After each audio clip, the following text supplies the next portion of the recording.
Hey gang, Eric Shanefield here with Local Marketing Institute, and welcome to this week's local SEO and marketing Q&A session. I'm thrilled to be joined by two very good friends, Jason Brown and Ben Fisher, both of them who are well known in the industry and are platinum Google My Business product experts. So thrilled to have them with us. Hi guys.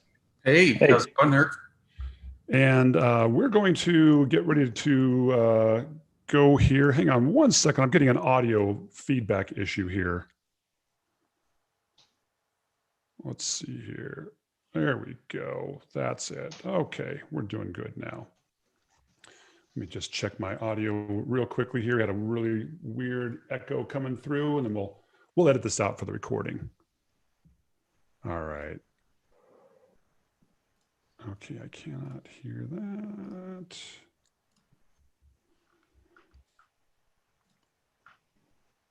Okay, gotta love it when technical your issue. Mac and your iPhone decide they're going to conflict with each other. All right, I think we got it. Jason, want to say hi again? Yep. Hey, hello, everybody. There we go. All right, we'll edit that out here. Hey guys, want to welcome you to today's session. Glad you could join us here. We want to just let you know quickly, if you're not already, sign up for our email newsletter. Go to localmarketinginstitute.com. You can sign up right there, get notified every time we're doing stuff. We also have a Facebook group. Come on out and join us. Search for Local Marketing Institute Connect. Ben's there, Jason's there, tons of people are there. It's a really good community, lots of individual questions and answers we can do out there on all different kinds of local marketing subjects. And finally, I want to encourage you, subscribe to our podcast. We are archiving all of these, and we're also publishing these Q&A sessions to our podcast each and every week. So just go to localmarketinginstitute.com, click the podcast link, and sign up there. That's pretty much it for the Q&A stuff here. Let's start diving into some questions. You guys ready to rock and roll on this? Let's do this. Do it. All right.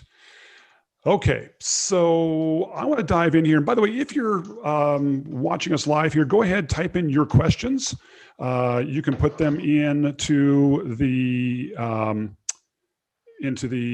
chat function on Zoom, and we're also going to monitor on YouTube as well. So check that out. First thing I think I want to dive into here, and I want to share my screen one more time, is we got a couple of great questions in, or not questions in, but I want to make people aware of, there's a couple of new studies that came out this week. So Chris Dreyer and his team over at rankings.io did kind of an in-depth study of injury attorneys and what caused them to rank better. They studied 426 US cities. This is a great study, just came out about a week or so ago. We're not going to go over these two studies too much in depth today. We'll put the links out there for you guys, but we wanted to make sure you were aware of these studies so that we can tackle them next week. So your homework for next week, we'll put these studies in there. Check out the study that rankings.io did.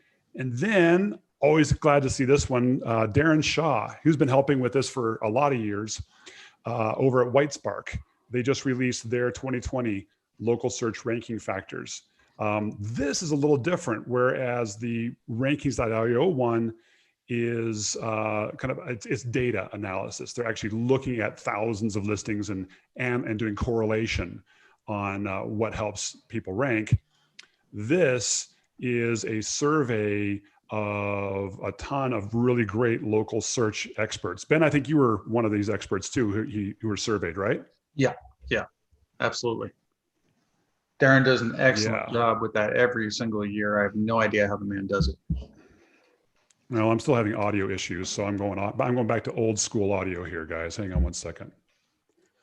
Zoom is causing me issues today. We're going to go off that and go back. Like I always say, tech is... Go ahead. Now I should have audio back. I was going to say, tech is always our friend until it's not. It always is. Yeah, it's always a challenge with that. Like Google was down yesterday, wasn't it? Yeah, Google can go down. If Google can go down, I can have audio problems a little bit here. We'll go back to the simple way. Anyway, You sound fine, Eric. so anyway, Ben, you were on this local survey, right? Yeah, absolutely. That was great. So anyway, we'll put the links to both of these in here, and really encourage you guys, check them both out. There's some very, very good information out here, and we will put those links in here, and we will chat these next week. But we want to make sure you guys were aware of these two that were out here. All right, so I'm going to kind of dive into some of the questions here, and let's get rolling. All right. So this is a great question. I don't think we tackled this one last week, guys. Question came in: what should a business do if they get a call for someone claiming to help them with their Google My Business listing? Something, I guess something like, your Google My Business listing may be suspended or not verified, causing your customers to not be able to find you. Please speak with a listing pro so we can quickly check the status of your online business listing. What's your guys' initial reaction to this one? I can bet I know what it is. Report to 3P complaint form. Spam. Right on. Total spam. That's the easy one. Guys, correct me if I'm wrong, but Google My Business will never call you about verifying or about your suspended listing, correct? Untrue. True. That's untrue. Okay. So Google will call you to verify your address sometimes when you're getting out of pending, or when you're getting out of or in the process of a reinstatement. But it's short, it's sweet, it's to the point. They say they're from Google. They just verify your address. They're just verifying factual data. A company like what you're talking about is a total scam. They're trying to say they're going to charge you $300 a month to verify your listing. They should be reported through the 3P or third party reporting form, which Google has. So I'll look at that. Where's that form? Literally Google that 3P reporting GMB, but I'll look it up in a second. But what you want to do though is that Google can't do anything with this information unless you've gotten the company's name, email, or phone number. So press for that data if you get that kind of call. Okay, great. Yeah, if you have that link, let's see. I think I got the link right here. Yep, third-party violation. Let me bring up that link so everybody can see that link here. Yeah, and even as Google is starting to go towards a pay-to-play platform right now, with the special upgraded GMBs, they're not going to call you to sell you on a GMB listing, right? They're not going to say, hey, you need to pay us $50 to upgrade or to do your listing. So as soon as somebody starts calling asking for money, but that's just a scam. People are trying to come up with any creative way that they can to make money. This isn't new. It's been going on for a while. I mean, there was that great example of when Blake Dedman got called when we were all at PubCon, and both he and Joy, recorded the call as they were messing with that I remember scammer. that. Yeah, I remember. So it's been happening. If anybody is saying, hey, your listing is going to get suspended if you don't pay X amount of dollars, it's a scam. You can investigate it if you want to report to Google. I haven't really seen Google do much to take care of it or stop it, but it's the way of the world, unfortunately. Okay, good. Next question. So I've seen these Google Maps with circular or square patterns on them. Do these actually work to help your local SEO? You'll see tools like that make patterns like this. And I've actually got a screenshot here that I'll share. Better be a smiley face or something. All right, there's a screenshot, right? So it looks like these aren't GMB listings. This is just a Google map with a bunch of listings on there. Kind of looks like they're targeted toward nursing care and senior care and things like that. Do these help? So I think the terminology for this is map stacking. It's a lot of BS naming for techniques like this, but overall, no. Okay. Waste of time. So I've seen these on a lot of the forums out there, and people, but really, it doesn't really help anything, is what you're saying. But there's a lot of people selling these services under the premise that they do help. There are a lot of people out there who do what's called biz op. They know how to sell, they know how to market, but they don't actually know what they're doing. Okay. Great. You that's guys are great. making this That's not easy magic. today. All right, so let's go on to another question here. All right, here's a good one. You mentioned Google My Business moving to a paid model. Are they indeed moving to a paid model? And I've heard it's something like $50 a year. Now we talked a little bit about this last week, so I don't want to go too deep into it. But do you guys want to just talk a little bit about what's out there right now again, just briefly? No. No. I mean, okay. We've had some education on it. Only thing that's really readily out there is what Google has released. But yeah, we are under NDA about discussing anything outside of the realm. Just because so. No problem. No problem. That's all. So well, for those of you who want to know out there, Google did have their kind of some listings are in a beta program for getting the Google guaranteed listing on it, primarily in the service industries. Tom Waddington wrote about it. There's a lot of talk about it. I mean, right now, Google My Business is still free, but they may be introducing more and more paid features over time. So as those become more and more available, we can tackle more of those online here. Okay, here's a good one. Our museum moved locations in 2019, and we have a lot of images on the old location still showing prominently on my Google My Business listing. How can we get rid of these old images of our building? You should be able to flag the photos in your dashboard as not being relevant to the place. And if that doesn't work, then you can do get help or come to the Google My Business community forum. And then, we can, you can either work with Google directly or wait for a product expert to help you. But ultimately, the thing that you'll have to do is you have to get a link to each and every single image and create like a spread. And what I say is just create a spreadsheet with the link to the images. And that way it'll be easy for you to work with Google or with a product expert, sit there and say, okay, these are all the old photos from our old location. We need to get these removed because they're no longer relevant. And Google will be very forthcoming in removing those to clean up the data. The only thing I would add to that is that, I mean, what Jason said there, flagging is so important. Like people don't do that with the reviews, for instance. They just come in there to say, hey, I've got this review. I've been in business for so many years. I don't deserve this. Did you flag it? No. So absolutely, definitely want to flag it. You also want to, when you do reach out to Google, just tell them that the customer experience has changed. We have moved locations. If you say that exactly, customer experience has changed, then they'll take it. They should take action. Okay, great. Let's go down here, check another one here. This is a good one. It's a good one. For several local service area businesses I work with, I'm looking for guidance on creating a page for linking to related businesses. One business I work with has a lot of businesses and related niches that recommend him, and he does the same. Would it be good to include these links in such a page? What should be left out? Is one page sufficient for all links to other businesses? Any guidance would be help. And they threw in a little Fort Collins example. So let me bring that one up for you here, and I will show that to you. There you go.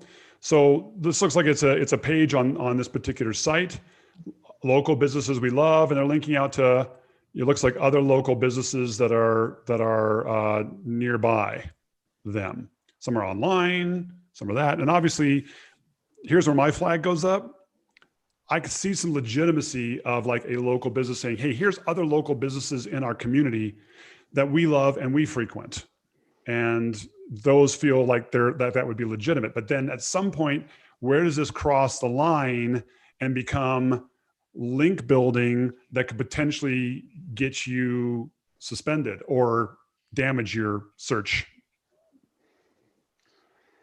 Yeah, I mean, go ahead. I was going to say, so basically, if it's something where it's link swap, right, where it's like, to be on this page, you must link to me. That's where it gets really murky. Back in the 90s, like 96, this was actually how you did marketing. This was how you got traffic to your website is you just built up little basically small directories on your website, and that's how people would link to each other. But all of that kind of changed in 2000 when people started selling links to game the system. So I'd say as long as you're doing it and you're doing it in a genuine way, then you're okay. What are your thoughts, Jason? Yeah, I mean, here's the problem. Like, Google wants links to be, natural. And so when you're starting to do this, you're not being natural. And, you run the risk of getting a link penalty, and one thing you don't want to do is start getting, link penalty. If you want to, recommend services, that's great. But I mean, this looks like you're trying to legitimately set up a directory sales page. And if all these businesses are all interlinking back to each other, then Google's going to sit there and say, okay, this is not natural. And they'll either discredit the links, or they'll issue a manual action. You get a manual action, and then you got to take that page out. Now, let's say you don't even know why you got a manual action for, a link penalty. You now have to do, you have to either remove those links or disavow those links. What if you disavow the wrong links? There's so many things that you run at risk. And setting up a page like this, you may be helping the other businesses, but you may not be helping the other businesses by hurting yourself. So, I mean, look, here's the thing. If you really want to, get involved in local areas, there's ways that you can easily do this. You can, register with your Chamber of Commerce. I'm a big fan of the local Chamber of Commerce. Get involved with your local city. Start doing sponsors. Do sponsored activities. Get your name out there. Like that's gonna do you a whole lot more good to build your name and your brand than just to, me linking to Ben linking to Eric and I, and Eric linking back to us. Like, links are important, but so is brand building. And I think people forget to build their brand when they're thinking about SEO. So your opinion, Jason, is you would recommend the businesses do not do these kinds of other businesses that we like pages, and vice versa, even though, I mean, I think, Ben, your take seems to be a little softer on that you could see, hey, there is some legitimacy there. So there's some gray area here. Mm-hmm. Yeah. I mean, if it's natural and you're not expecting anything from it, you're linking to Joe's Bar and Grill because you like Joe's Bar and Grill. It's great. That's fantastic. But if you call up Joe's Bar and Grill and say, hey, I'd like to talk to your webmaster, we're linking to you. We're going to remove a link to your website. If you don't link to us, that's unnatural. So, and what would be natural is to sit there and say, okay, so let's say this is a wine cellar. Hey, everybody, we're going to do a wine tasting at Joe's Bar and Grill. Come on down this Saturday. Now that's totally legit and natural, right? Because now you're actually saying, hey, we're having an event. Here's where you can go to come up to this event at 8:00, right? Like that's natural. But to sit there and to link to 8 restaurants in your local area, that doesn't look that does not look natural. And here's the thing. Do you really want to risk any issues with Google? Like, Google is, it has been at this a whole long time. I used to do this back in the day. I am very scared of messing with Google, so I am more, I'm going to stay super white hat, and I don't even want to even look at gray areas. Got it. So, I mean, again, I'm probably leaning a little more toward, Ben, being a little more lenient on this. I do understand that what you're saying, Jason, that, hey, you're running risks, and you got to be willing to accept those risks. Jimmy on our thing asked, "We'll define a natural backlink," and Ben, I think you said it exactly. It's like, hey, if you're doing a post where you're saying, hey, we're doing a wine tasting at so-and-so's bar this Friday, come check it out, and you have a link to it over there, that's within context. But creating a page or saying, these are other businesses we love, like if I say other businesses I love in the Windsor area, that may be where it still may be legitimate, but that's when you can really potentially open up the door to going too far. Right? When you see a page like that, that has, I mean, I didn't count the number of links, but I'm assuming it's probably north of 30, maybe even No, 40. they probably had about 10, 15, I think, on it. Oh, 10, 15? Yeah, 10, 15 is no big deal. Yeah. But it's when you get to that point where it's like 10, 15, 30, 50, 80, now Then it's it like, starts to look really weird. yeah, Right. exactly. And when you start to see, the real problem is when you start to see these networks where you've got 100 sites and every site links to all 100 sites. That's when Google's going to say something's up here, this ain't right. And that's when the potential penalties can come. Oh, yeah. PBNs. Basically, what you're Yeah. talking about, PBNs, link wheels, I think is another name that's been given to it in the past. But here's the other thing. Like somebody I know, and I'm not going to mention their name because I'm not at liberty to. But they were actually doing linking out to clients that they were writing up about, and none of the clients that they were writing up and linking to actually saw any benefit from those links whatsoever. And it actually had adverse effects on the company because people were like, hey, we noticed that you're only linking to your clients, and so then it was like, so it's a double-edged sword. It's like you don't want to cut off your nose to spite your face. Right. So Paul, I know this was your question. You did a follow-up here. I appreciate that. So Paul said, would you recommend other businesses on a page but not using links? Sure, you could do that. I'm going to throw out my thoughts on this. You're going to find out here that there's no black and white answer here. Here's my thought on it, Paul. I think if you have a few other local businesses in your area that you really do love and want to work and want to recognize, I don't think there's any problem with having a page about other local businesses you love and even putting a link onto them.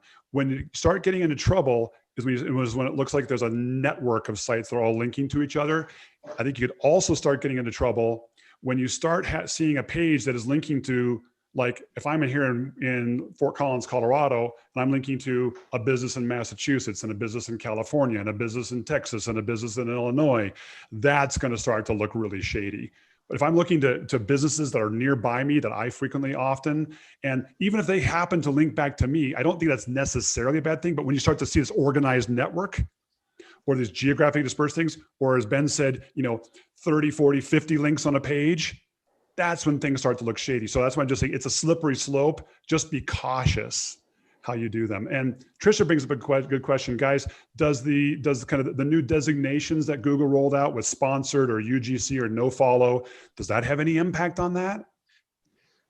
So Google's always been funny about links. So I understand where Jason's coming from, and we should all be scared of Google and if they're going to take action on this. But the way that they look at links, I think, is kind of interesting. And it goes back to even the Matt Cutts days, but even John Mueller's come out and said this even, I think, recently, like this year, is that certain links will help you and certain links won't help you. But those certain links that won't help you also might not hurt you at the same time. Right. So they might just discount them. And I forget who did it, but somebody just recently, I think it was, oh God, I forget who it was. Jason, you'll probably remember. But somebody just did a little Twitter survey, basically saying, I think it was Lee Ray, if you should disavow all your links or if you should only disavow some of your links. And I believe the survey came back like 60 some odd percent, 67% said back disavow some links, basically. So I don't know. That's where I'm going to leave that actually right now. Well, I think we've beaten this within an inch of its life. But I mean, the point is, use judgment, make it, be authentic. If these truly are businesses that you love and you want to give a little bit of love to, I don't think it's an issue. Just don't go overboard and be cautious. Maybe that's fair enough to say there. Here's a great one. Michael just asked this question. I have an agency at my home, but my house was built in 1923 and looks bad on my GMB page. How can I change the picture to be more appealing? Okay, so multi-tiered question there, actually. Question I have to have there is did you hide your address? That's first question, because there shouldn't even be a picture of your home on your listing if it's not the SAB. So that's number one. Number two, if you want to change your picture, I think we brought this up last week. One thing you can do is do the GMB website and change the cover photo, and it should change it from your home to whatever you want to change it to. So, Yep. So, Jason, any thoughts on that? Yeah, what my thoughts are exactly the same. It's like, yeah, if you're using your home, if you don't have signage, then you're supposed to hide your address so you can be in compliance. And so if you're not in compliance, then you run the risk of getting suspended. But also right now is not the time to try and get your listing into compliance. As much as I would say I'm going to be the white hat, if you go in and you start making changes to your to core data, you hide your address, you change your service areas, you run the risk of either a suspension or reinstatement right now. And so there's just a lot of things with GMB, and I put it out there, in a tweet over the weekend on Friday, you change your name, your address, service area, telephone number, website, even seeing it with hours right now, and definitely categories, you're running the risk of getting suspended right now. So this is the new state of Google. They want you to set your GMB listing the way that it's supposed to be. If you try to get your listing into compliance, you better have all your ducks in a row, because you're going to have to apply. You're more than likely going to have to apply for a reinstatement, and your listing is going to be down for a while you're trying to get everything fixed. Yeah. And you can thank the spammers and the lead generator for all of that issue. Yeah. So Michael, I mean, now I don't know. He may actually have signage and may meet with clients at his home. If you do, then it's legit. You can have a map pin, and you can work on changing your photo the way that Ben suggested. But Michael, if you don't, if you're really servicing, if that's your home office and but you're not actually meeting with people, then you shouldn't have that. You should be a service area business and shouldn't have a map pin. And Ben had a great tip last week's session where he talked about setting the cover photo on your Google My Business website actually impacts the primary photo on your GMB listing, which I thought was brilliant. All right, let's go down here. A couple more questions. All right, I want to bring this one up just because I want to. This is going to open up another can of worms. I want to cancel my Yext account. How do I do that? So we had someone who called in and wanted to know about Yext. I will share with you how you can cancel your Yext account. It's not that difficult. Obviously, if you're working with a company, you work with them. But if you're working with Yext, there is a cancel subscription where you can cancel your subscription within your own account yourself if you want to. If you don't want to do that, you can also submit a request through Yext and you select the cancel service option, and that will start the process as well. They'll probably call you. They'll probably want to try to save you as a client before they actually cancel the service. But I'll throw this out here. I think sometimes Yext gets a bad rap. I mean, I think it's a good tool for what it is, what it does. But what do you guys think about Yext overall? I'll throw this out here. I know this is a controversial question here. Some people love it. Some people hate it. Ben? I'll start with the hating. We'll do Ben with the hate and Jason with the hate. I'll start with the hate. Yeah, I'll start with the hate. No, but so in general, I'm not a fan of citations, right? However, my views have changed as far as local citations, because I've just got done doing a test with some getting some through Whitespark, and it actually moved the needle a little bit. So that was interesting. But however, it's like Yext. I mean, it's like I know what Jason thinks about this, so I'm going to save that. But I don't like Yext because of the fact that if you leave Yext, it starts to unwind everything that they did, basically. So as long as you're paying for it, it might serve its purpose. But as soon as you stop paying for it, it's like they pull out the rug on from under you. And I just don't like that business practice. All right, JB, what are your thoughts? Because I think you use Yext sometimes, don't you? Oh yeah, when I was working at Over the Top Marketing, we did analysis, looked at the Moz Local we were using, and we were not getting the results we needed. The company I was working, or the brand we were working with, had done a major overhaul of rebranding their business name and changing websites, and it was just a complete cluster. We moved over to Yext and immediately got stuff cleaned up overnight, and it was the best thing we had. We're also able to use the review monitoring services, which once you have 100 listings in your GMB dashboard, you don't get review notifications any longer. And so we've actually, there's some great tools that come with that lower level package. But it's great if you have locations that are constantly needing to update their hours. So if you're running 350 locations, then it definitely works, and there's a great payoff with it, because if you need to update photos, you want to update your Facebook cover photos. So I'm a big fan, and I was working with a listing that did not have a knowledge panel, was struggling to rank. Created the citations through Yext, and within a week, they automatically started popping for their knowledge panel. So there is something to be said there with having Yext. I know quite a few people that use it, but their platform does leave a lot to be desired. A lot needs to be to fix on their back end. Like, it breaks more than it should, and you have to constantly, reach out to them to say, hey, this is broken, this isn't working. But that's, part of SEO. It's like, look, even Google My Business breaks all the time. So you can't expect everything to be running perfect as you want.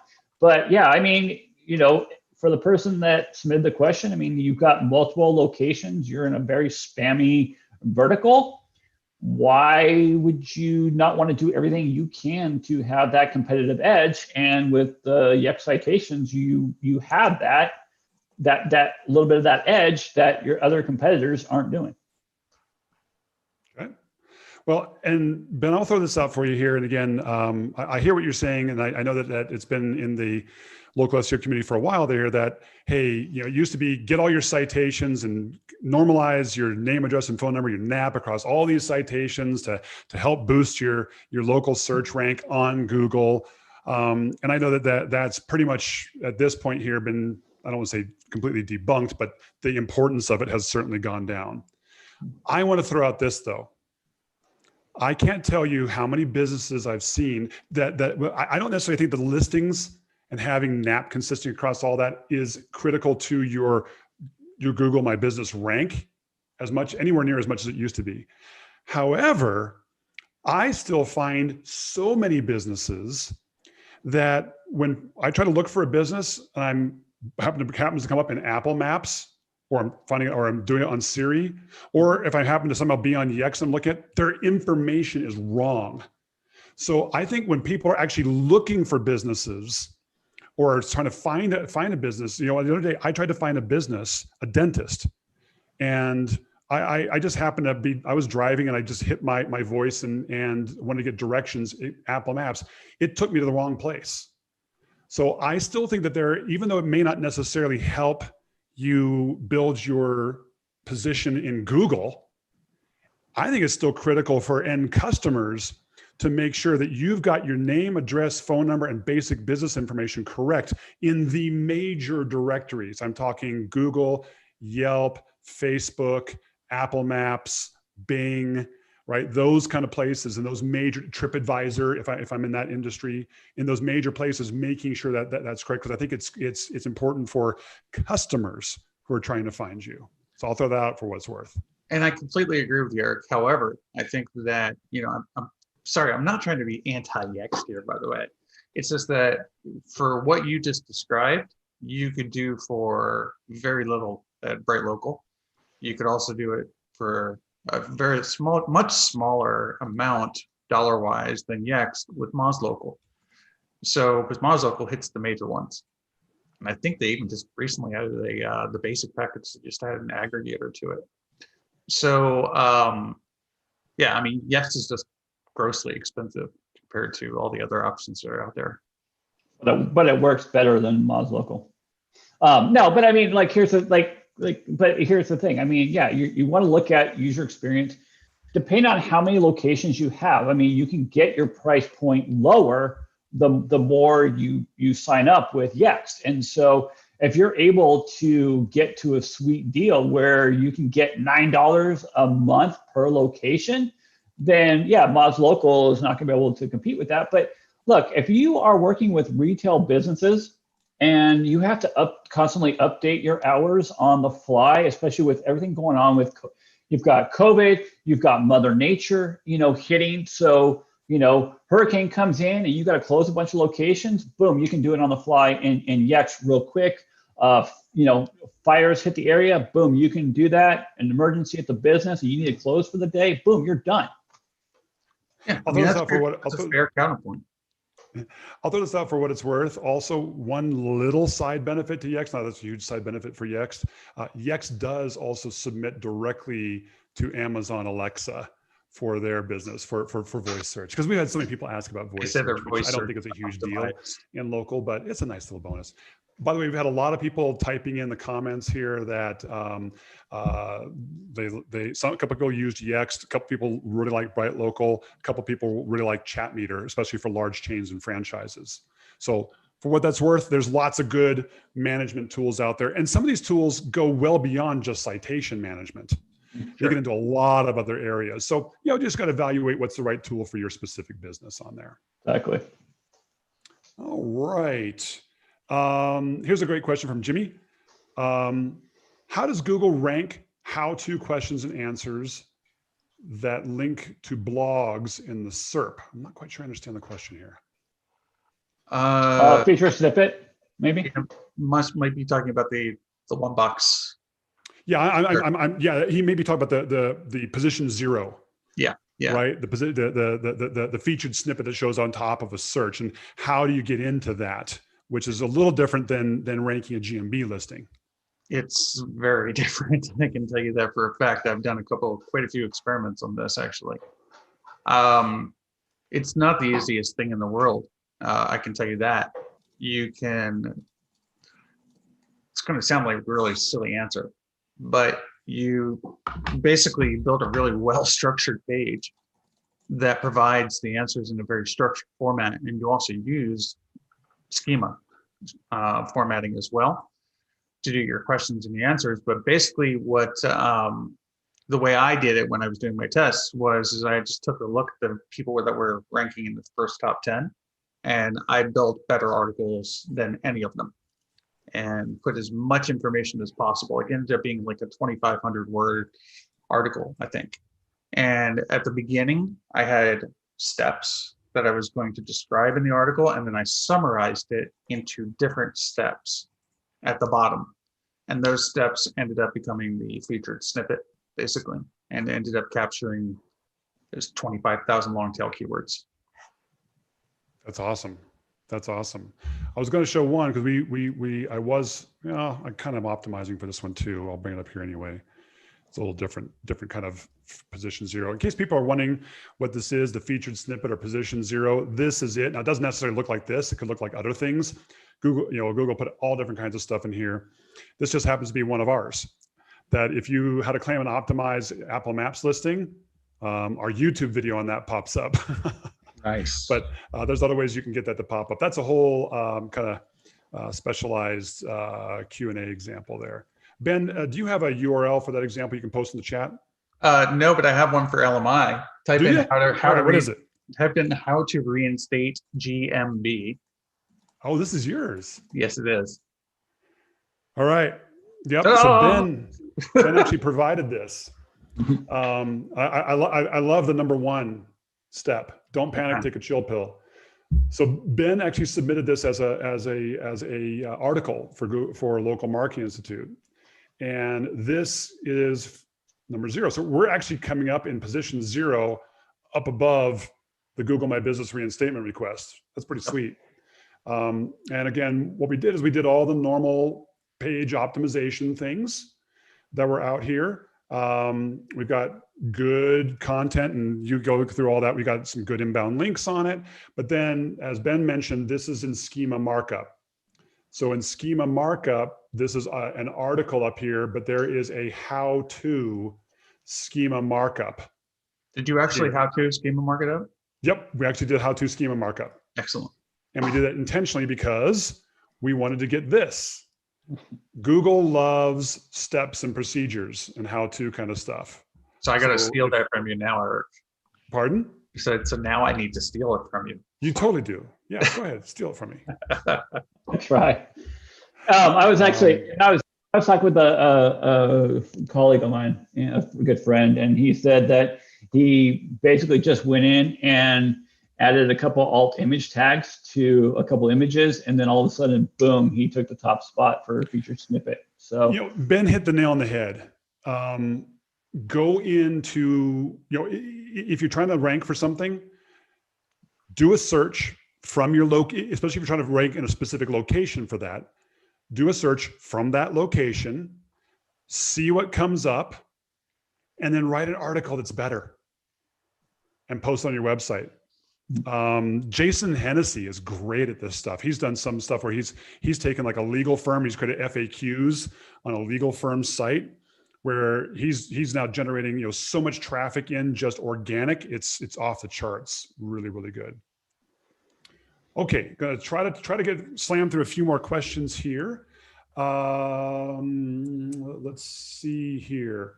I'm struggling big time to update my Google My Business pages. A Gmail address set up by someone else who no longer works for the company is associated with my GMB pages, and I cannot get control. What do I do? Easy. So create a brand new email address associated with your domain. Link it to the domain of the business.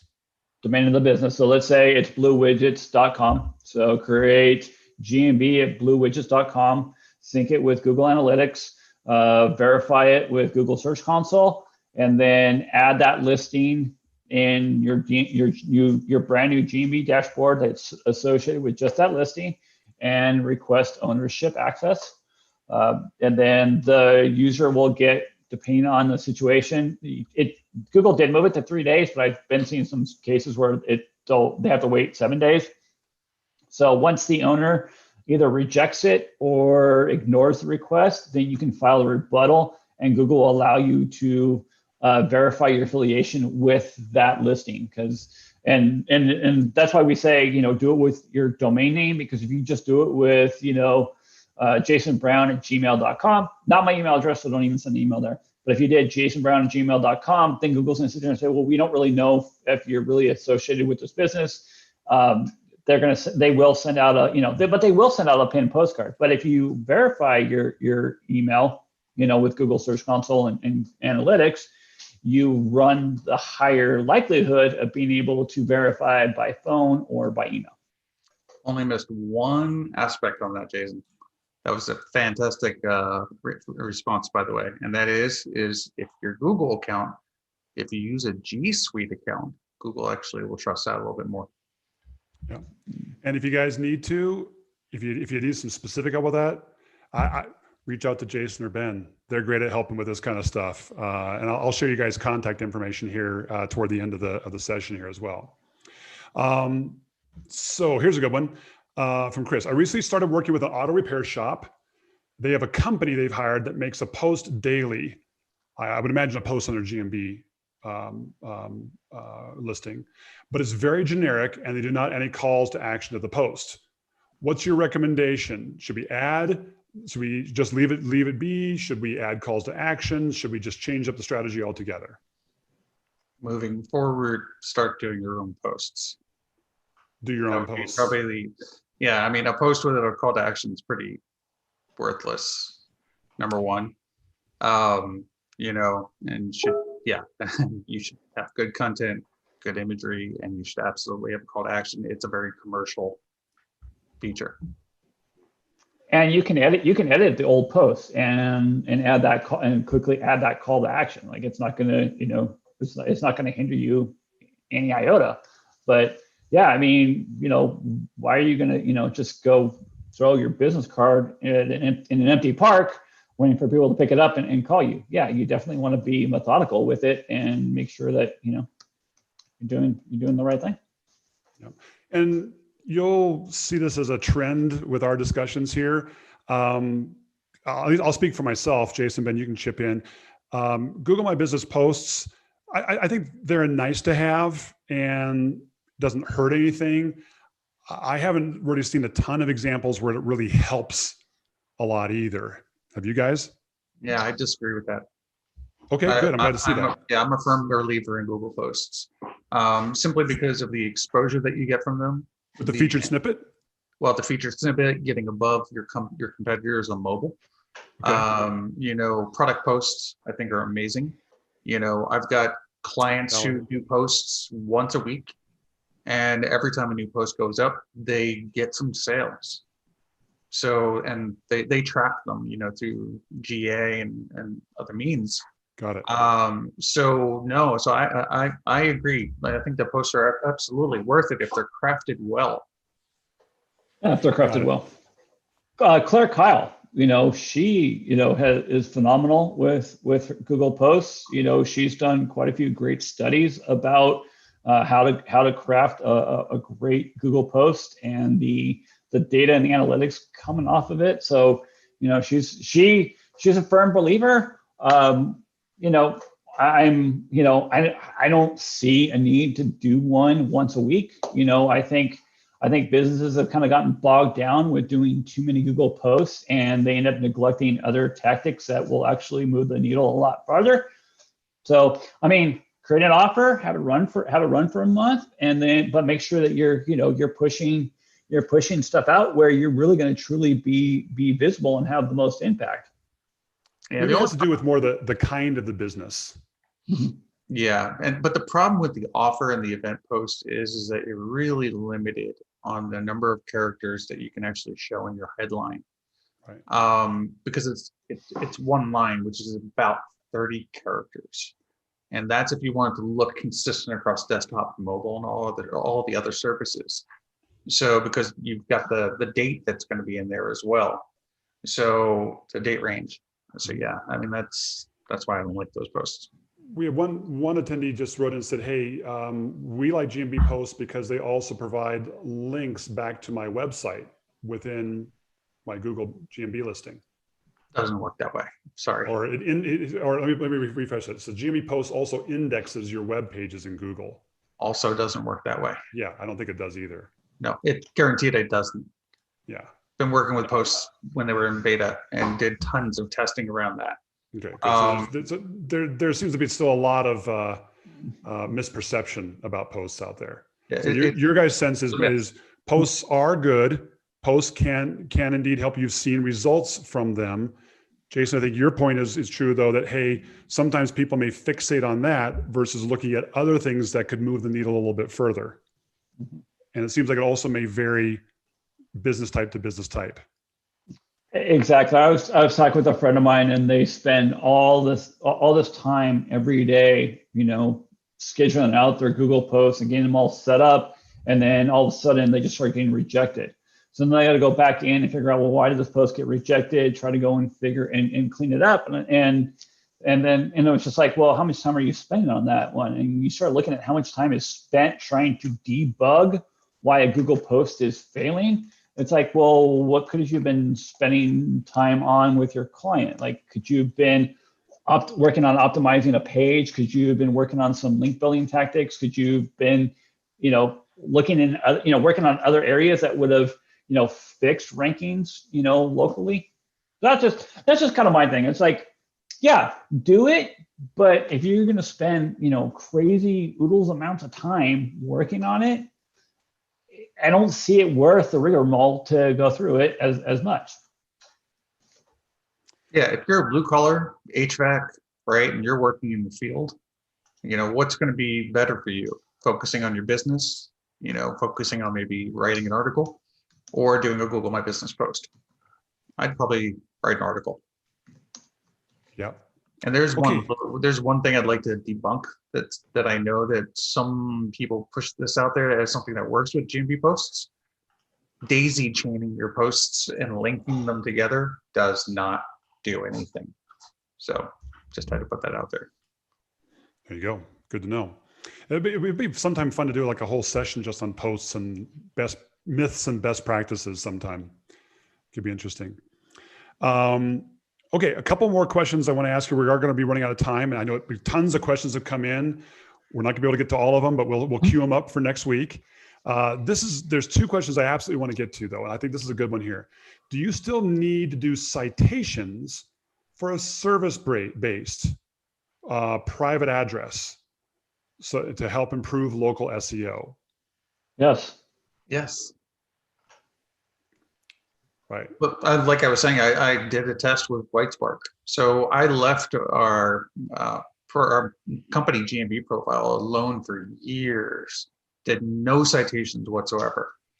And then about 3 months ago, I went ahead and got some local citations, about 5 to 10 of them from Whitespark. They built them out. One day I was checking my GMB queries, and all of a sudden GMB queries were kicking. Like we went from like having just a couple queries to tons of queries. And so, and that was the only thing that changed. I was still getting links from high profile places. That was happening all along for the years. But the thing that changed it was actually getting local citations, and we do hide our address. Right. And you're a service area business, Ben. You don't have necessarily a storefront. Correct. Right. 100%. And so you went ahead and built out the other citations. By the way, I love the approach. Whitespark's a great service for that. You just go out and build out the citations and then walk away. Yeah. So you just went there, built out all the citations, and then you saw a significant increase in that. Were you worried about the address that you used? Did you use your actual address, or did you use a PO box in the other? No, we used citations? we used our address, but I mean it was local citations, so it's like the chance of somebody actually coming and showing up is going to be pretty low. Gotcha. Actually, and if I remember correctly, the ones that we did were specifically tailored for service area based businesses. So yeah, there's a lot of citations that you can hide your address. So it's it's not there's no issue there. I think Whitespark maintains a list of, I want to say, about 80 websites that will allow you to hide your address. Yeah, they do. So another good one here. Jason, this one's right up your alley. How can I get rid of obvious fake reviews of competitors who are trying to ruin my business? Sounds obvious. So obvious fake reviews? That's what they said. Yeah.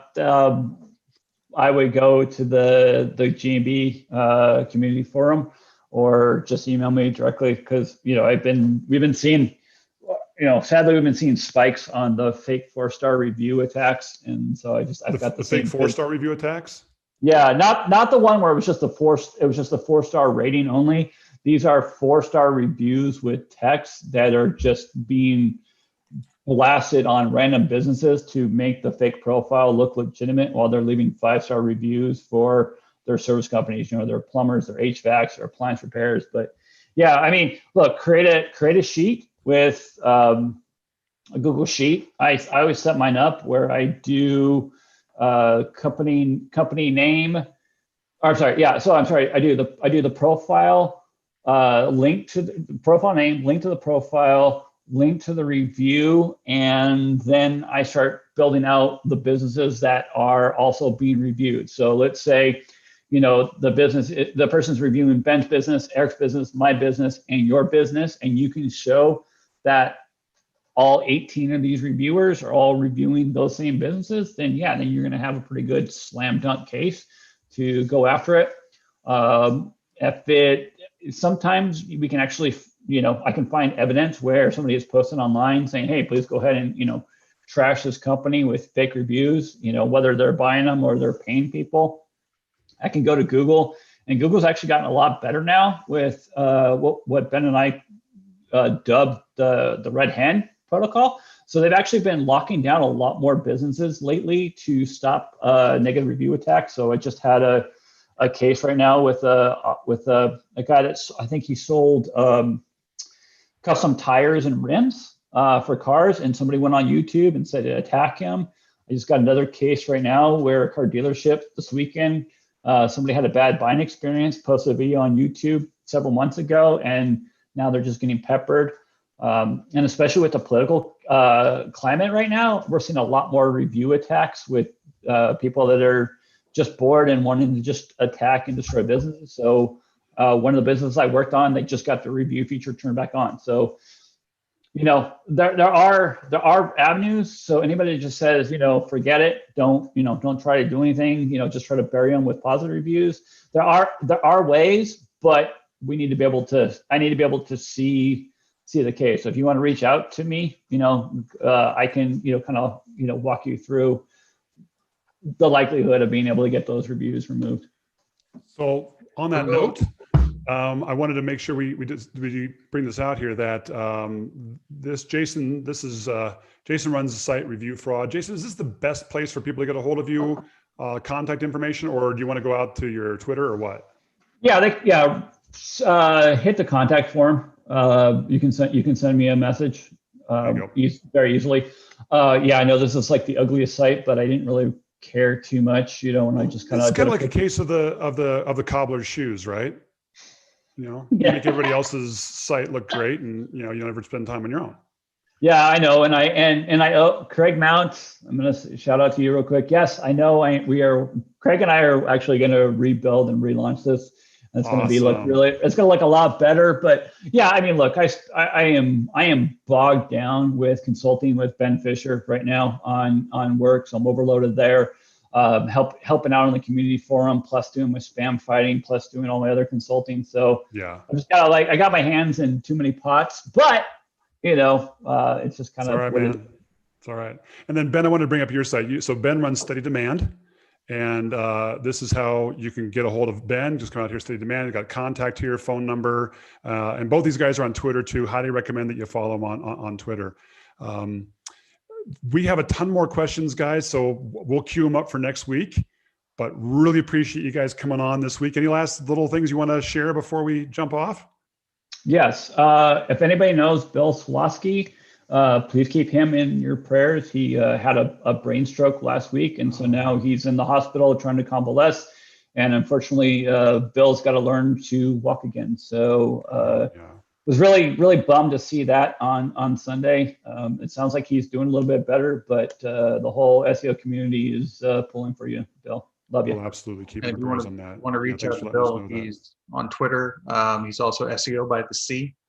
And for people who don't know Bill, he is one of the guys who does he researches almost every patent that Google puts out. Smart guy, right here. Great guy. Yeah. If nothing else, go check out his site and send him a little well wishes. That would be awesome, guys. We really appreciate that. Jason, Ben, thank you guys for your time. Everybody who joined us on the show today, thank you very much for your time. Keep those questions going. We're going to do again next week. We'll take the following week off, but we are